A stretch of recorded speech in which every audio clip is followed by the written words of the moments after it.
We are live on the in the tube with Arthur again. Episode 299. This one, yeah, the cult of oops again, and I think we have more to add to the topics of the cult of oops now because it's big, and I think the living inside that box, like we explained in these other talks, but also the nurturing part. That's what you were talking about before. Very important to be nurtured. And I think this starts exactly when we're young and we're nurtured by our mother. The earth nurture us also. So the nurturing part, but also the, like I said, the denial part, because before you start feeling the nurturing, I think it's the denial part, that the fact that some beings cannot recognize the lies, not only the lies, but they think that the government will come and save them and all kinds of stuff like this. So this is the part. Stop being in denial. It's so much like it's not the end of the world to recognize you live a lie. You start making changes and you live more from your core truth than the lie of Babylon. So I think there's that part also that stop being in denial. It's very important. Absolutely. So after maybe you can extend more on that, on the nurturing part and the denial, and It's an area. Pre-show, we had a chat about this. That it's an area of discussion that Fiona and this man have been having for some time. We're actually writing a few articles about it because we feel this is getting to the very key. Because we have misguided nurturing now. We have confusion around what we are nurturing. Because nurturing really is the power of life itself, power of creation that we're raising. What are we raising? So we can nurture a dream and give it life. We have the free will to conceive a dream, but then we nurture that dream and give it life. So we have a deep history since the fall into the duality, the cult of hoops, where we're nurturing through confusion and distraction, basically lies and committing fraud in doing so. We're nurturing everything that goes against our good heart and the true purpose of the dream of life, and that's what we're nurturing. So I'm not going to claim here that I have all the answers to this. I'm still working through this, and this is an expose right here on the spot of that. So here I go. I'll do what I can to share this. Is that I always go back to that Freemasonic occultic symbol of the forbidden tree with the snake coiled around it. The forbidden tree evolved into the forbidden apple, and then we had Adam, naked Eve, but now they've got a fig leaf on them, and there's the snake tempting Eve with the forbidden fruit, forbidden apple. Now, to me, the symbology of that, and whether most of the occultists are aware of the bigger picture behind this, I don't know.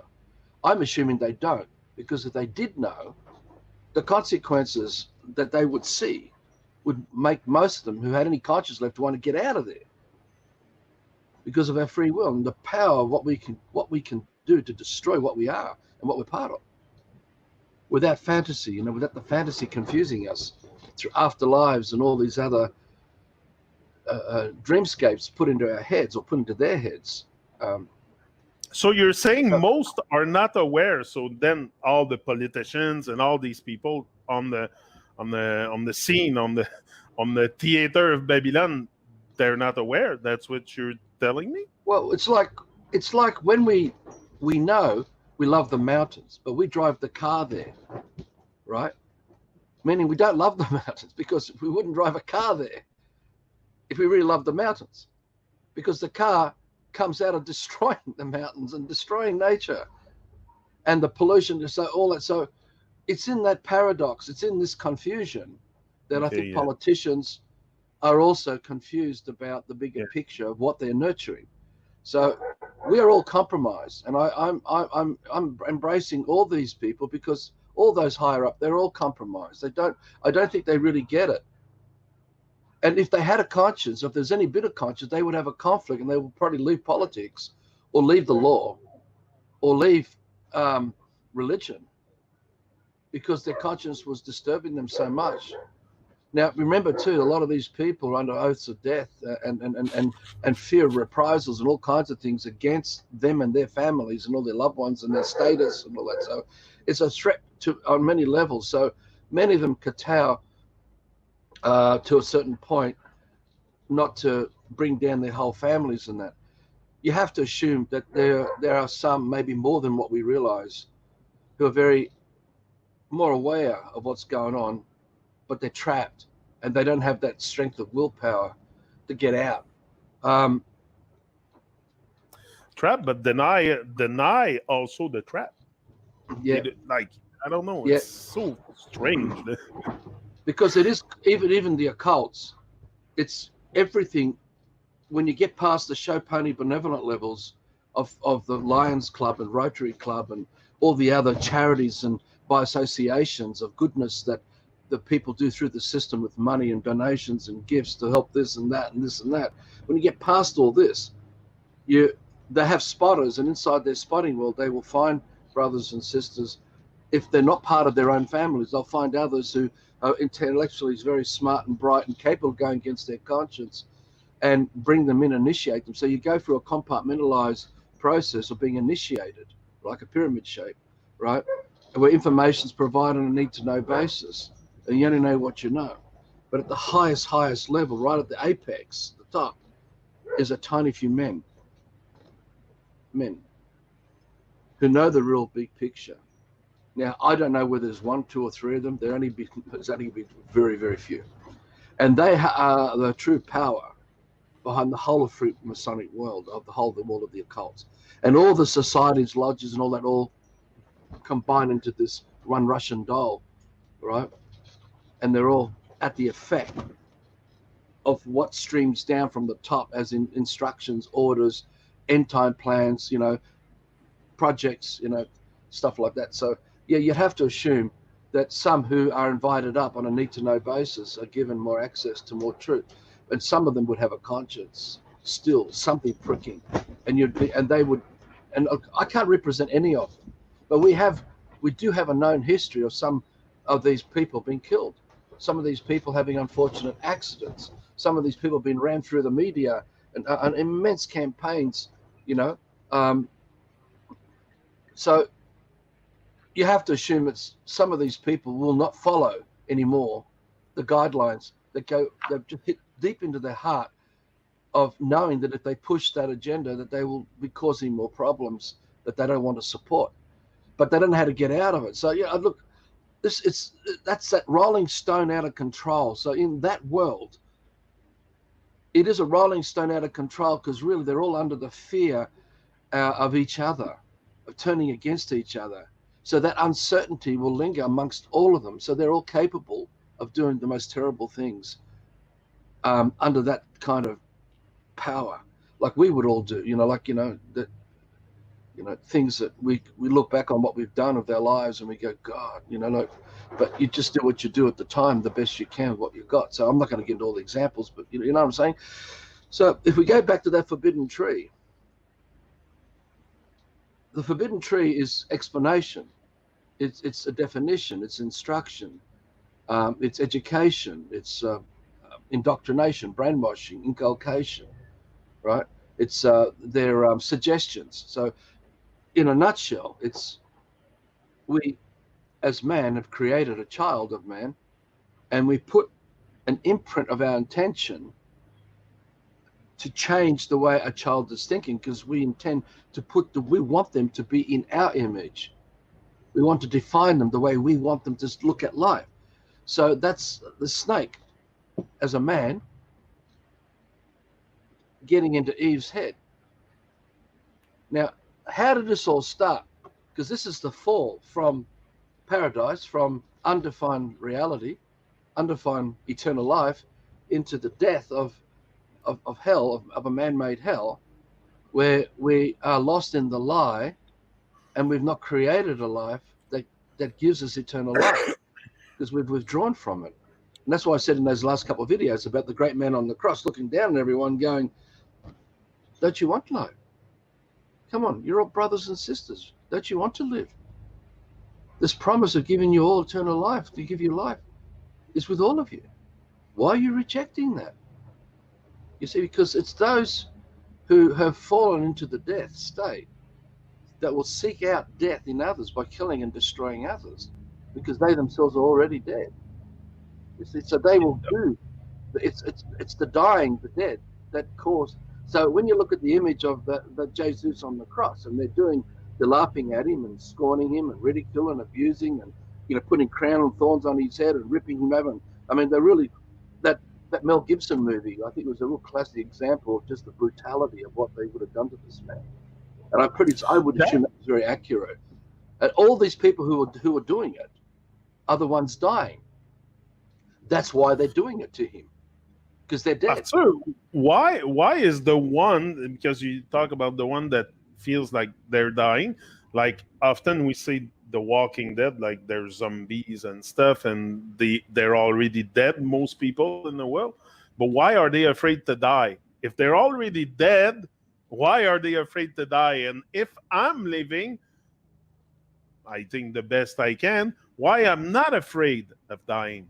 Well, you've got to look at the perceived threats when you have fallen. See, when we are awake, if we have not been affected by all this, we don't enter the surface of our skin. So our consciousness is not defined under the name of the man and under the surface of the skin of the man, men, women, children. So our true consciousness is beyond anything we currently can comprehend, because we're so lost in a defined reality, the matrix, right?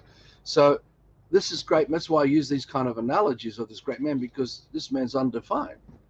There's nowhere where this man's life doesn't end, where the soul of this man doesn't appear to drop off. It's everywhere. There's nowhere to go where that soul of that man ain't. And we're all gifted with this. And if we're brought up with the big picture, we are that too, because we're holding the true dream of life. Now remember, we're talking about big pictures and all that. These are just analogies. The words are through English to describe. So you've got to sense my intention behind this, is that if we did not indoctrinate children in any way, and we allow children to be raised by nature, we're talking about the animals and insect and everything brought up, and then them also connected to the family and the tribe, so they all know what a man is amongst this nature. And they create it uniquely. Each one of them, they create their unique dreams through doing it. They have a big picture, a really truly magnificent, because that's what magnificence is. It's not shattered into, like we talked about in the early videos of this series, of where they're lost in the fragmented little pieces of the hoops jumping from one to another, and that's all they know in the head at any given moment. See, the great man on the cross, he's not lost in any of this. The people killing him and destroying him are down there trapped in all of this, because they're all lost in the storytelling that has them see him as a perceived threat to their financial security, to their status, to their sense of belief in whatever religion that they've been part of, So they would consider him as a heathen, and they would consider blasphemy by what this man was saying to them, because of their own faiths that they were brainwashed into, their religions that they were, bonded to. So if you could imagine an undefined man looking down at these people, because they put him up on the cross and they crucified him, and he's blood coming out everywhere. He's ripped open all over the place, and he's physically dying. But he ain't dying. He's not dying. He's just showing to them, look, you can do all this you like, but that's not going to kill me. I'm not going to die. You the guys that are dying. That's why you are doing what you're doing, to torture this vessel. You're attacking the vessel because you can't see the bigger picture. You don't want to sense the bigger picture. And if you did, you wouldn't be doing any of this. You'd be embracing life and embracing uniqueness and originality. And we wouldn't be operating through exclusivity and privileges and denying people through regulations and laws and that as to what you can have and what you can't have and all that. So there's no boxes anymore. And you imagine living in an unboxed reality. Always. Right? And everyone's busy being creators, co-creating and expanding the dream of life and sharing that freedom. You see, It's like the sun that shines. The sun casts no shadow. There's no shadow. And that's undefined man. That's our soul. But when we get lost in the shadows of another man's dreaming inside our head, because that's what duality is, it's just a man inside your head, right? The shadow is just the man's influence over you, where you have a broken will. When I say you, I'm saying any of us. We have a broken will. We've accepted the recalling of information that are dreams, like the snake that gave information to Eve, and we're living that, worshipping for that. And when you get, has happened to us from so young, and that's all we know. And we grew up influenced by rabbis and priests in temples and churches and synagogues and etc. We can get so lost believing that we've got the right thing, right? Because remember what I said that in other videos is that you're looking at reality through your senses. You're still sensing everything around you. But we are only recalling the definitions that we've attached to what we're sensing. So now it's a yellow daffodil and it's boxed. And we're now inside the hoops of that cult of the yellow daffodil, which is part of a bigger cult because it's all part of science, of Sion. So this gets into the etymologies and that of this occultic stuff, of Sion, Zion, of science, of Sion.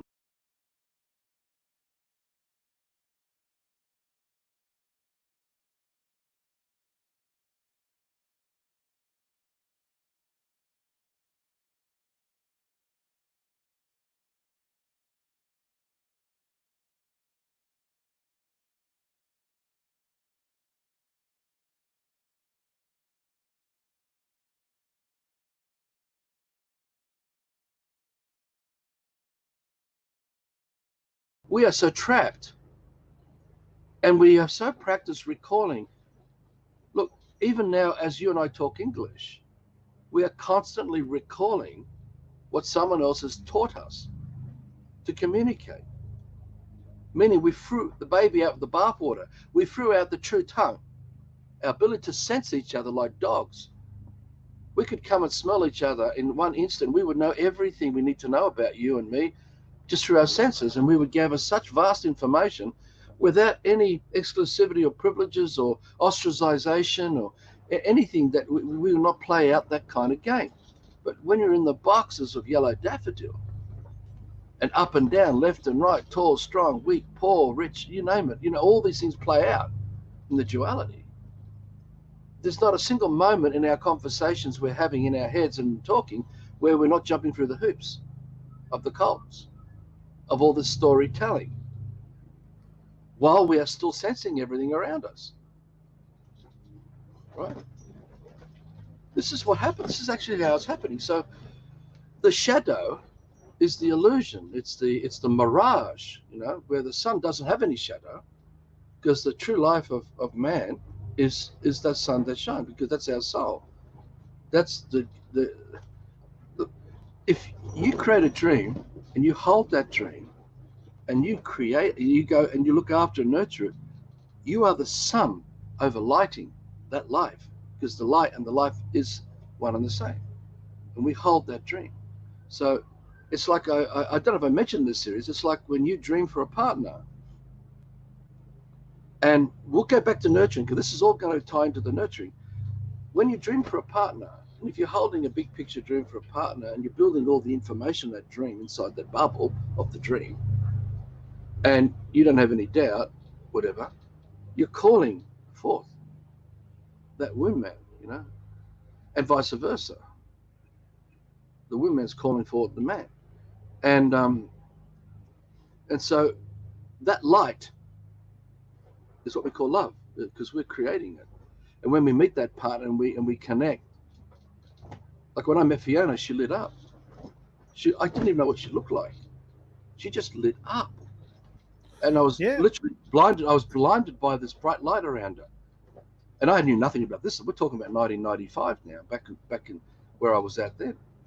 And then when I saw her physically, and I had bullshit programming, and we going, oh God, great woman, great legs, all this sort of stuff in my head.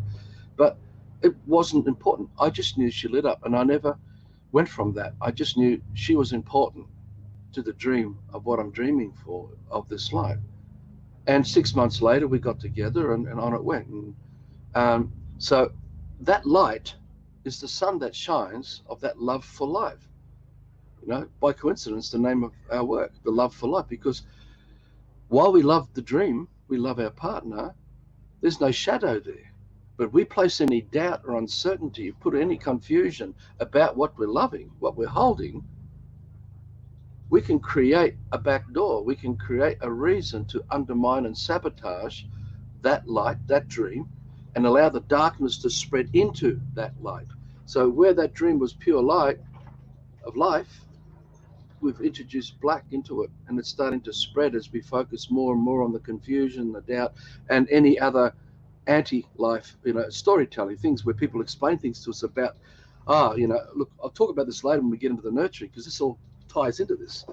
So you imagine that. That's the full responsibility we have to hold the dream of light. And those of us who remembered who we really are and were raised, we are the stars that shine because we are that light still holding the dream of life. And we are the celestial bodies. It's not as in light years and time and space and all that. It is truly the light of man's life, loving the dream of life. And that is what we hold. And that's why you see all the clusters, because they're tribes, villages, brothers, sisters, uncles, aunties of lives who've lived and grew with that big picture and still hold it. They never died. And that was the great man on the cross. Look, you can be part of this celebration and joy of life. But they all rejected it, They turned against it to stay in the darkness or the shadows of this lie that they live for, where they believe as they get their power and exclusivity and glory. I remember in the court, dealing with the court case from Macquarie Bank, I remember one of the barristers that I dealt with, he was calling me a brethren. They talked about me as a brethren. I had filed documents in the Court of Appeal in the Supreme Court, and I knew they were laughing at me. Though anyone normally wouldn't really see that. They were actually laughing at me, thinking that I'm one of them, that I'm part of their world. The just us, not the justice, it's the just us. So if you can get that, this is how the game is played in the Matrix. And going back to the dream of life of a partner, as a partner, imagine being raised in nature. You're dreaming for a child of man. And all you have is nature, which is more than enough, much more, to inspire the dreams through the sensораmas. And so we put all that information of the child we're dreaming for into that bubble that we've created. And then comes that inspiration when we come together to co-create the child of man. Yeah, but and we create. Hang on. Let me just finish this. It was very important, this bit, for me anyway. The light of that dream of life is intense. And as long as we love that child, that light grows. Now, same as the partner, as long as we love our partner, that light, that sunlight, that light is the dream of light. If we give up that partner and we accept the shadows, that light starts to dim down, starts to fade away.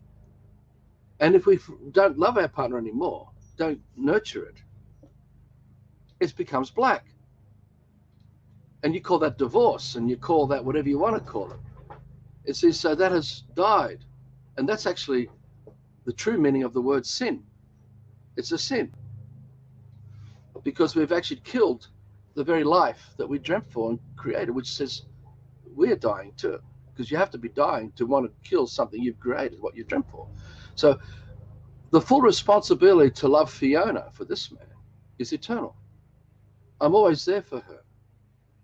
The light will always radiate that nurturing to her, no matter what it is. Will always say what I think. Even if I've got it wrong in my head, I will always be there and be present. Her nurturing of this man and in the domain of how we're living in the camper trailer still shines. So we are working and living in the dream of life, being that light that we hold. Because that's the big picture of why we're together and what we're living for. See, so same with the child.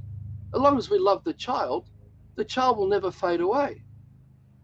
We won't kill it. But because of the way we've been brought up in shadows, children have turned against parents, and children have turned against brothers and sisters and siblings. And the horrors out there today are staggering, right? So the dream of life comes with full responsibility to hold it, to nurture it, not let it go, not as an attachment, but as it's what life is itself. It's the very heart of life. See, the sun. Imagine the other way to explain this is it's like, imagine this analogy where the sun's received a card in the mail from Galaxy 476322Y saying, listen, man, come out and visit us celebrating the birthday of the sun of this constellation over here. We'd like you to come and celebrate with us. We haven't seen you, mate, for a long, long time. And the sun's going, oh, wow, yeah, okay. So the sun then turns around to everyone of life and says, listen, guys, I'm going away for a few days, but I'll be back, right? Bye. And off it goes. In the meantime, everything else in its life of light is cast in darkness. And so death spreads everywhere. Everything dies because the sun ain't there anymore, because the nurturing stopped. Right? So the nurturing of true love for the child is eternal. The true life of God, the creator of man, of us, that never stops. That life that pulsates as everything of nature, the wind, the rain, the birds, the tree, everything we're experiencing is that life pulsating. That full responsibility still present so we can breathe. We can see, we can hear. We're given this life through our ancestors because they hold it still now. But we're meant to be holding and not letting it go. And not lost in the confusion of all of this, right? Of the shadows. Because the sun does not cast a shadow. We're not meant to be casting shadows at all. Because it's impossible to do, because it's only a mirage. It's a fantasy, right? So sorry, what were you going to say? I was going to say, why do we, like, it's good, you want to love your child, you want to love your husband or wife, but we tend to destroy everything we love. Exactly, because we like, got confused. Is there a state that I'm going to be, because even me today, sometimes I say things I shouldn't say to my children, to my wife, but she's not mine, to the person I share my life with. She's not mine. But I put my hand up. I say, we create conflicts, and sometimes there's heated argument, and I think it's like that in every relationship. But why do we wreck every relationship pretty much that we have, or have a hard time being honest and truthful about? Because even like the other day, someone came over, I think it's Abby, says, oh, he's nice, he looks nice. I said, yeah, at first everyone looks nice until you tell them the truth or something they don't like, and then they're going to turn around against you. But why do we tend to destroy everything we love, the earth, our relationships, everything? Because we're confused. And in the confusion, we've become lost from the big picture. We don't, you see, if you know the big picture of an engine to a car, if you really know it well, you'll know that whatever you touch, you'll know that there's a domino effect, and you'll know whether what you're doing is a good thing or whether it's going to cause further problems. So you have a much bigger picture that's behind you, going in to open up the bonnet to get inside the engine and look around. So unless you have a bigger picture, we will end up like we are now, because we're so lost in the pixelations of tiny details where the devil is, where all the definitions are, that our head is spinning, like we mentioned, like it's going so fast, the pixelations are so quick as we're jumping through the hoops, that none of these pictures are of the big picture. They're all broken little pieces. So unless we sense the bigger picture always and are holding the big picture, we can't feel, we can't sense, we don't have a conscience that will stop us doing harm to the very things that we love and care for. Our conscience will tell us, no. That's what my mother did when I was 14. I was about to kill my father. I had the chair in my hand. I was about to smash him. you know, which I talked about in other videos. But my mother screamed out, no. I was 14. I was going to kill him, my own father. So there was a bigger picture there in the background that impacted both my mother and I and this man, her son. So why do we do it? I put my hand up. I've said terrible things to Fiona. I've had periods of rage and all kinds of things that come up. I've had all kinds of things come up for me. I'm not ashamed in that way. I'm not ashamed. I feel, wow, I have to work harder.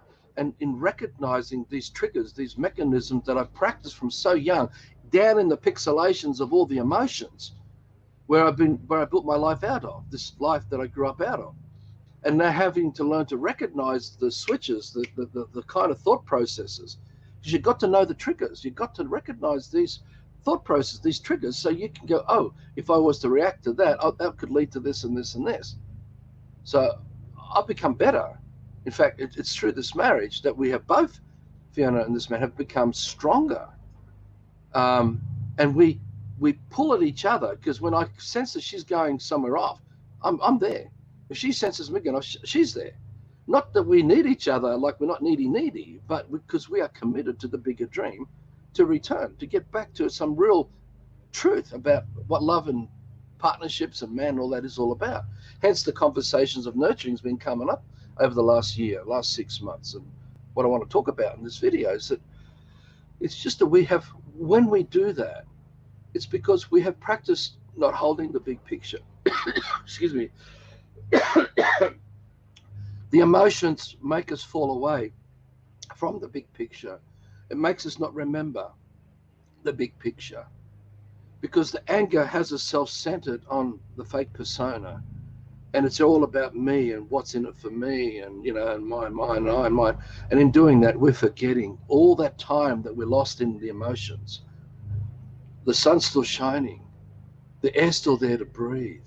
Everything of life is still gifting its life to us for us to have life, so we can carry on being assholes and whatever bad things we choose to do.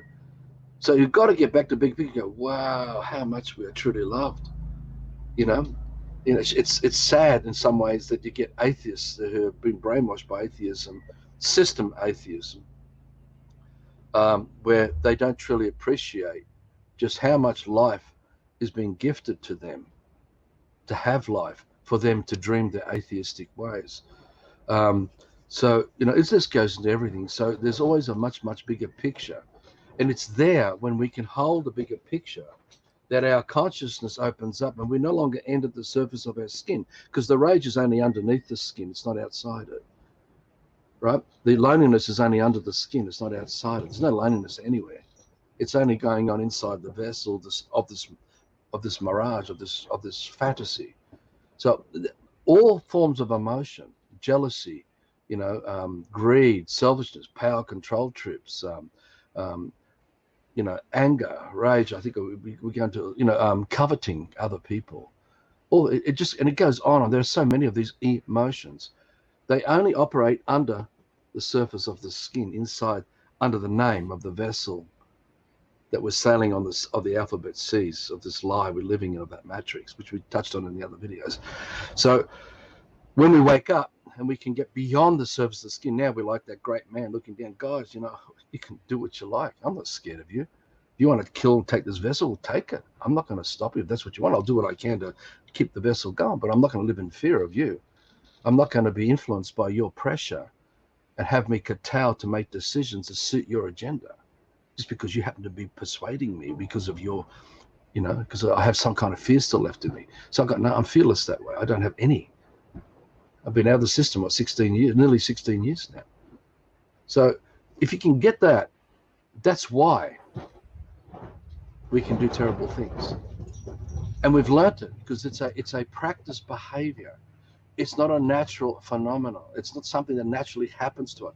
We've been exposed. And remember this, through the water of our breath, which we're all created out of and living out of, in of and out of, always, including all the celestial body, that water is undefined. And any imprints we put, any shapes we put in that water of our breath, others can pick up on that intention and let it influence them. So we can go to the movie of another man's life and be influenced by the theatrics of those intentions coming on us. And this is basic demonic possession. You know, this is how we call out things to us.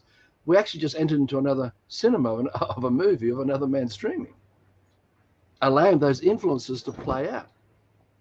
And we can become those influences by practicing, by calling them out. So children are very impressionable. We as children are all impressionable. So we practice these kind of patterns, or social engineering, if you want to call it. And then we realize, like Fiona, as we were waking up, going, oh my God, I can see this in my kids. I've done that. And now I've got to work on how do we undo it, right? And they got free will, just like this man has free will. So it's interesting how through intention, without creating more and more conflict, how we've got to try to nurture so that the children can realize, oh God, there's a better behavior to behave without defaulting to this kind of terrible behavior that I learned through my childhood or Fiona's childhood. You see that? You see what I'm saying? So if we create our children with true intention, we will not have sex for the sake of sex, because we'd only have what we call sex to create dreams of life, because that's the only reason for doing it. And everything else of nature is so enrich us with so much nurturing of life. And it's so everlasting. We don't have to have relief, because there's no such thing as relief when you're enriched with life. Like the sun doesn't have to have a relief by disappearing to get some more sunlight from somewhere else so it can provide light for us, because it would be death to everything. So it's the same with us. We don't need relief unless we're dead and we're lost in the mirages of these fantasies, and then we think we need to come and I've got to go to the footy to get some life. I've got to go and watch some porno to get some life. You know, go and listen to some rock and roll music or whatever. They are not going to sustain. They're not sustainable. So even having sex and sleeping around is not sustainable. It's not sustainable. The true thing behind it, when we do it from the real way, we're so far beyond the surface of our skin. We're outside of the ego, where all this shit plays out in the ego, that every moment is just enriched with waves and waves of just true elation and joy and peace and calm. And we are truly fulfilled. And we have no need for sex and sleeping around. There's no need for it, because that's all part of the social engineering. And it goes on. Look, this has been done to us in so many different ways. So again, don't believe what I'm saying. I'm just talking through this man's experience, and basically through the vessel of this man's suffering, and having epiphanies, experiencing windows of just true peace and calm. I had that 2 weeks sleep back in 2012. And when I came out of that 2 weeks, I still don't even know where I was. I don't know what happened, but I was this little baby when I woke up, when I was brought out of that 2 weeks sleep. And you got to talk to Fiona and Hannah and others had to look after the body, because I wasn't there, you know. And I remember the senses being so heightened, and I had to relearn to walk because I couldn't walk. I had no balance. So it took me a lot of practicing, and it's like a baby learning how to stand up again and walk. And then I remember, as I was practicing my walking, I noticed that my eyes could read things on tracks from more than like a mile away, like more than a kilometer away. And I could tune in on a conversation, two people walking in the distance, far away. I can hear their full conversation. And I'm going, shit, I don't want this responsibility. It's too much. I just couldn't handle it. It was just too much. And then I had X-ray vision. I could look in someone's body and see everything. Everything. And I'm going, no, I'm freaking out. I was freaking out. I just saw that as like a huge weight of responsibility. And I don't know what it was, but that dimmed down again to back how it was before I had the 2 weeks sleep. So what I'm getting at is that if that was to come back, it'll be done through the good heart and in an area where I can handle the responsibility and not let it play out down in the fixations of the ego, where you can misuse all these things and do it for all the wrong reasons. And again, the biggest reason why I never pursued it is because I got to see very quickly that if word got out that I could do those things, then from where we were at East Barrow, we'd have lines of people going back 5 kilometers to Bowral station lining up to come and see me. And none of them would be there to really want to meet me. They're there because that's what they want. And this is the same with all the love life work and everything else we do. Most people want something. because they don't know how to hold a big picture. And those of us who are like a big picture with that passion, we are like a flame, and everyone else like moths that come to it and they hang around the flame.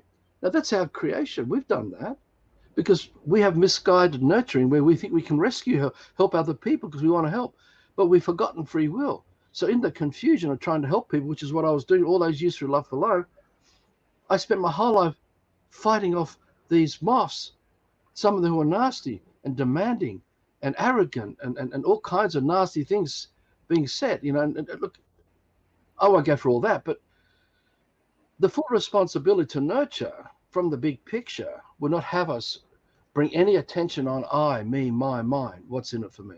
It doesn't operate like that. It's the exact opposite if you want to look at it in terms of duality, is that we create and gift with no attachment to any outcomes. We surrender. So all the Love for Life work has been created and just given away. There's no contract. Now, anyone who comes across and watch my video, there's not a bill at the end of the video, please pay here, or please, you've got to log in, pay, and become a subscriber before you can watch these videos and listen to this man's insights. You'll go back through to 2005. This has never happened.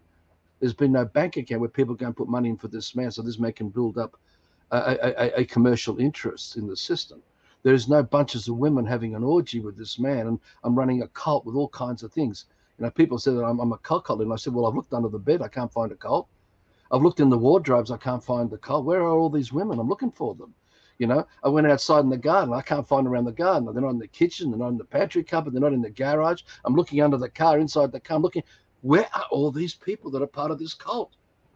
How come all roads are not leading to this man? There's no bank account, there's no cult following, nothing. You get people accused me of being a cult. So you got to know who you are. You got to go even bigger, and you got to nurture and hold that dream so you don't let any of this shit get at you, no matter what they think. So you've got to have a real love where you don't need them and their approval for you to know that you're okay and that you're loved. That's why but to know who you are is a big work, because first of all, you got to let go of who you're not, and you're so attached to that, so like it's chains on you to who you think you are in this system, like a plumber, an electrician, or whatever the title, a lawyer, a milkman, a postman. Like you're so, and you think that this is you and this is what you, like this whole thing is so mesmerizing that we get lost in it for sure. Because it's all around us, because they're the norms we've accepted because everyone else is doing it. So we carry, it's like we each were given a suitcase of information that's made up our life, but in that suitcase is all black. Our real life is white, but we carry the black with us, and we are actually doing harm all the time. Even you and I are doing it right now on the internet with using the internet and doing all these things with technology and all that. Because you go to the bigger picture, you got to look at how much harm was caused to all the men and women who had to be brainwashed to become the cogs and the wheels of manufacturing of that system of progress, you know, the civilization of progress, to have a headphone, to have a piece of wire cable with copper connected to a computer, you know, connected to all kinds of devices, modems and audio equipment and speakers. And look, the scale of this suitcase of destruction. So that's why, you know, we are so severely compromised. But through intention, when we do wake up, it doesn't mean give up. It doesn't mean oh, we can't do anything about it. If some people look at the last few videos that we've posted up on YouTube with you, you'll see some of the comments there, and it's basically saying, well, there's no point. You're not going to be able to change anything anyway. Just give up anyway. That's what they're implying. And I'm not even going to reply to any of that stuff because it's just it's just one big piece of load of shit. So you, the listener who wrote those comments, you know who I'm directing you at. I won't entertain that stuff because I'm not about that. It's all in the intention and how you're committed to getting out in this life, regardless that we have not been given full disclosure. No one's been given full disclosure as children. Listen, son, listen, child. Is it okay that we're going to do this and this and this and this and this and this and this and this and this ad infinitum to you? So you will end up carrying a suitcase of destruction with you, and you're going to use your good unbelief. This is as good as you're going to be. You're going to be the right kind of guy. We'll even give you a bow tie, and you can wear it with a shirt collar. We'll tie you right to it, So you are now in uniform, a destroyer of the death and destruction, and you go to work as a destroyer, because you can't be in the system, not be that. So we have not been given full disclosure. Child, do you realize that if you accept us doing this and this and this and this to you, the outcome of your life will look like this as you become an adult? Is that okay? We do it to you now. Now, if any child got the full picture, full disclosure of that, they'll say, fuck off. No, thank you. I'll never forget, as a little kid, I saw my parents wanting to kill chickens and roosters, and I used to have these ferocious moments where I wanted to go after mother and father and do any I can to if I had to kill them, I'd kill them to stop them killing the rooster or the chook. That's how it was. That's how serious it was for me. So I know most kids are very empathetic about life. It's the old story. If you put a whole bunch of kids in a room with all kinds of food, good food and all that, and whatever, and put a whole lot of rabbits and guinea pigs in there and all that, and mice and that, you won't see any of them killing the rabbits or mice to eat them. They'll only be eating the other food. They will not kill the rabbits and the mice. And that's what we are like. It's truly for most of us. So I keep thinking, every time I think about meat or chops or sausages, I'm always thinking about little Mary and what little Mary's life was, or or Daphne the duck, or Henny the chook, So I find that I cannot look at a sentient creature into the eyes. No, I'm going to kill you so I can eat your flesh. It's just beyond me. I just can't support that. So that's another part of the intention of breaking away from holding that briefcase of destruction and walking around. Or those B-52 bombers I was talking about in the early part of these videos, where we're dropping the payloads over our lives, over the world of this lie we live, to do immense harm. Because that's what we're nurturing. We are trained to nurture the lie and fight for that lie, which is part of the nurturing. And this goes back to the forbidden tree. And this is where we've got around here to get back to this thing about nurturing, as to how did we end up like this? Why?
most of us are being told not to dream, that there's no dream available, that, when I was in high school, they never taught me like self confidence and stuff like that, to be able to really advance in life and put something strong on wheels, and like building my own thing. I'm not talking about necessarily a work in Babylon, but getting a piece of land and work the land and stuff.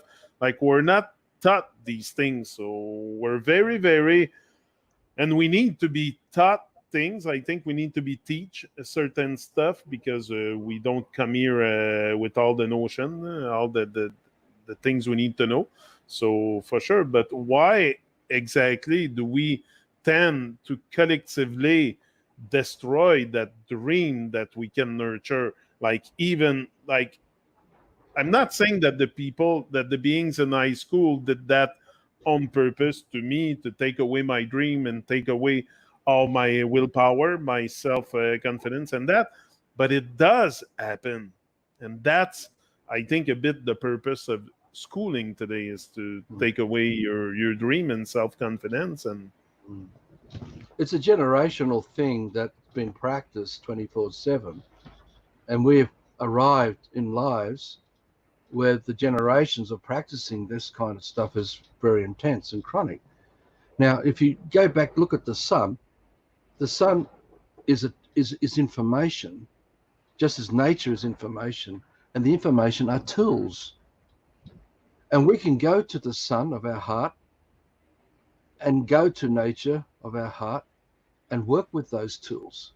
And these tools don't do harm as a man, because we have a much bigger picture. And all the DNA of all of life, meaning all the information of all of life, is in our DNA, is in the godliness of what a man is. We hold everything of all of nature as what a man is, because that's how God came into the dream of life. We are God. We are it. It's us. We're fully responsible. So if we work with the good heart, that is the sun that shines, we're working with the tool sets 24/7, all the tools of the sun, of the good heart. So all the virtues of the good heart. And there are many virtues of the good heart that we would work with and practice, and everyone else is doing it, and we're raised up in nature like that. The conversation you're having with me about this other stuff wouldn't be going on, because none of that would be going on, wouldn't be entertained. So we've been trapped in the dreaming of another man. That is just the moon, because the moon has no light. It's a reflection that casts a shadow, and that shadow is just the man's intention over the dream of life, because everything is man's creation.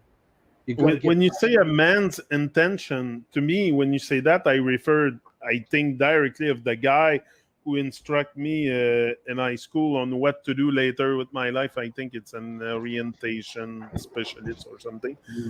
But I don't blame this man. Like, to me, it's the system thing.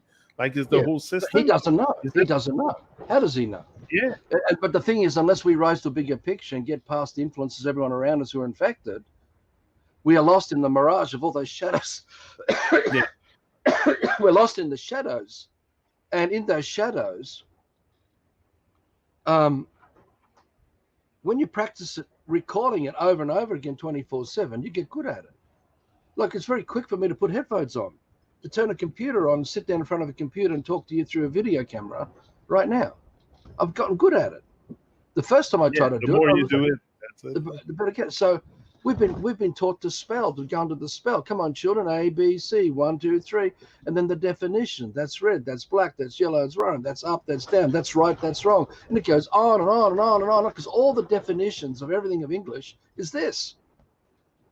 Because it's the feelings is the consciousness of life itself that we are working with. So the emotions is just the life of a man who's twisted everything. So when you go to life, you're going to man's life. People say it's God. Well, it's man. Excuse me. I had a smoothie earlier, and sometimes it can aggravate my chest, the damage in this man's vessel, which is okay. I live with it. But we all have episodes. Oh, we all got them in different ways. But yeah. And I haven't been doing much physical exercise lately, so I've been more of a Humpty Dumpty sat on the wall here in front of the computer, and he had a great fall, and no one else can put him back together again. Only this man can sort that one out, you know. So, we have practiced it, Johnny. We really have practiced living in the mirages, believing the mirages under trauma, because when you're out in the desert and you're dehydrating and you really need a drink, you reach the point where you can start to fantasize mirages because you want water. So you think of an oasis, you know, and pictures come up, and you think you start heading in that direction, but then there's nothing there. The oasis ain't there, no matter where you turn. So the trauma we are subjected to as children will have us form mirages of money, of financial security, of career, of status, of peer pressure approval, you know, of being a good citizen in a made-up society of people lost in the mirage, you know, of this matrix, you know. And look, there's 1,001 of these things.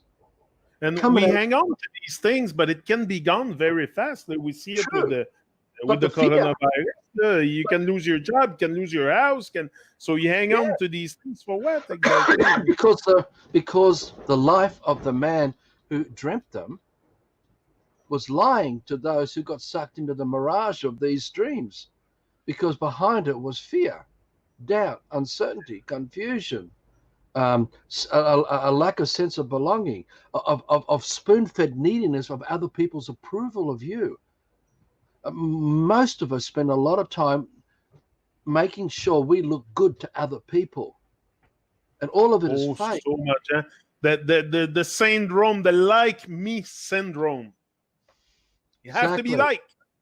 It is staggering, and we've practiced it so chronically from so young.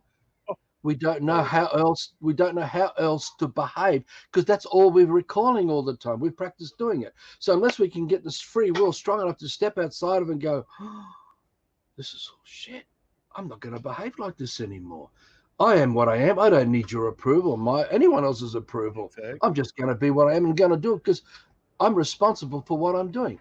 And if you have a bigger picture, which you can correct because we've got free will to do so, you can see that you can navigate through anything, and it doesn't matter what anyone says. You know, you could be that man on the cross being butchered and tortured by all these people coming at you for all kinds of reasons, but it doesn't persuade you away.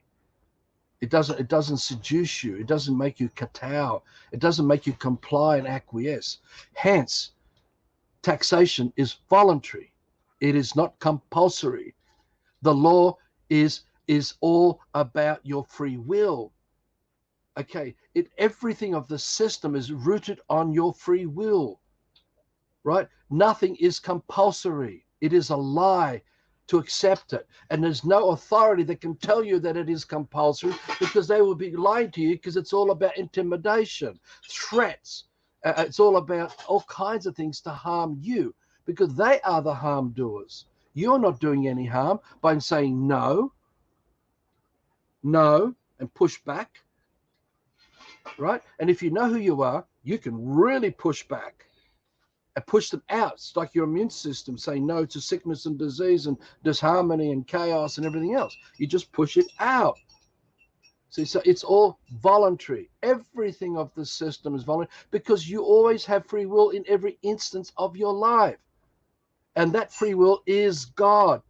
And how you work with God's power, that is man, is what we are creating. And if we're not conscious of what we are creating, we can fall into the shadows of these mirages and create a life in those shadows and be harm doers, lost amongst harm doers, and be subjected to so much emotional peer pressure and persecution and all kinds of terrible things that can be said against you, which is what this man's endured during the Love for Life work.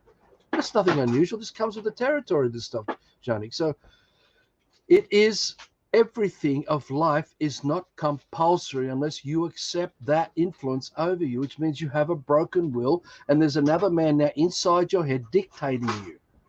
They're telling you to turn your head this way, now this way, now up, now down. They're telling you to move your hand here and that. They're telling you how to use your fingers. They're telling you how to open your mouth and what comes out of your mouth. They're telling you what to recall when they call your name. You see, it's all voluntary because they can't make us a socially engineered robot. Because without any life pulsating in us, we have just a true robot. And if they're going to do that, everything dies anyway because the lie can't be sustained. You can't sustain something that ain't real. So some semblance of what is real will continue. So no matter what engineering they do to you, you can wake up. Whether you've used marijuana as part of your ability to smoke and sit back and relax and start thinking bigger pictures and going, wow. You know, people have smoked dope and have woken up like that. I get that. Dropping mushrooms, dropping effort, I get it. Hold on, Arthur. Some things are not compulsory. Like you said, it's all about free will. But schooling is compulsory. Like it's mandatory to send your children to school in Canada. That is a gun at your head by the people. Or school them at home, but still. It wouldn't matter. It doesn't matter. It is all. No one can ever prove that it is compulsory. It is a lie. It is by default, by proxy. It is rooted on a lie. And if you really wanted to challenge them in their courts, you can destroy their lie. Okay. Wipe it all out, which is what this man can do. That's why they don't invite this man into their courts anywhere. Because they'll come. The first thing you've got to work is, because they'd have to kidnap this vessel to drag it in there. Or they wouldn't allow this man to walk in there to take over and change the whole game that they're playing. Because it's like you're playing tennis, you know. They've got to control the game. They've got to know what the borders are and how the game is played. And that's what judges do. They've got to keep you inside the box. That's what lawyers and barristers do. And that's what they talk about priesthood. But all of this is voluntary. It's still... That's why the court is a racket. Either you are a man of life, and I don't, exactly, it's why it's a racket. Exactly right. Spot on.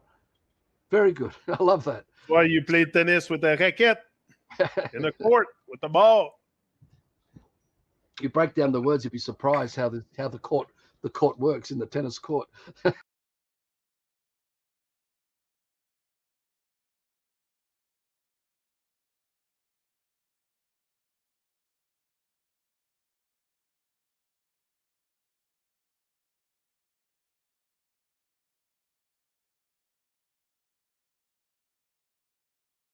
Hey, Arthur, it's been an hour. Thank you very much for this enriching talk again. And we'll have a chance to extend on that, the free will and especially the compulsory thing. I would like to talk more about this if you are available again next Sunday. I'd like to get into this Adam and Eve thing next week, this nurturing thing. And I'll, if it's okay, if Fiona happens to be here on Monday, I don't know if she is, but good to get her involved because she can share from her perspective as well. If not, I'll do the best I can to share what I can. And thanks, man. Great. Thanks, everyone. Will Everett was in the chat with Earthy Caster. I don't know how to say it too much, but anyway. Numbers don't matter. It's what we put up. It's what we also must tell you too, like the video we did last week, we then upgraded. We uploaded to the Arthur Love for Life YouTube channel.